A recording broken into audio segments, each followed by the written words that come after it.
My name is Rob Smith. I want to welcome you to the Fitzgerald Automotive family today. Please welcome Dottie Fitzgerald. This year, we saw the article that John Kelly wrote about Milo, and I thought, rescues. A rescue dog rescues a person. Well, it turns out Milo was rescued here at one of our events. And then there was another article about Hank the cat. Miss Dolores is the mom of Hank the cat. And at that point, when I looked up finally and saw him, and I realized this is a problem. This friend said, call Humane Rescue Alliance.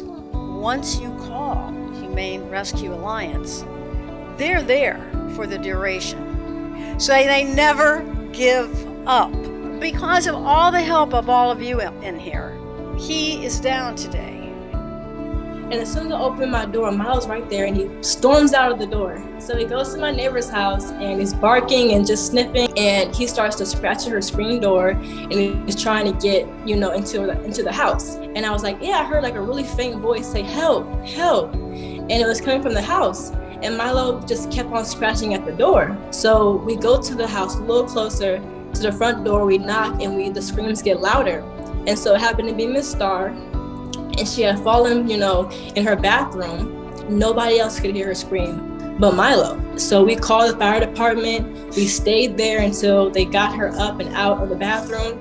You don't understand how big this thing is, how dangerous it was for Miss Starr to have been on the floor like that. If nobody heard her, it could have been a very, painful death for her. Milo has definitely been a huge blessing to my life, and even to Miss Starr as well. So that's the story of what happened.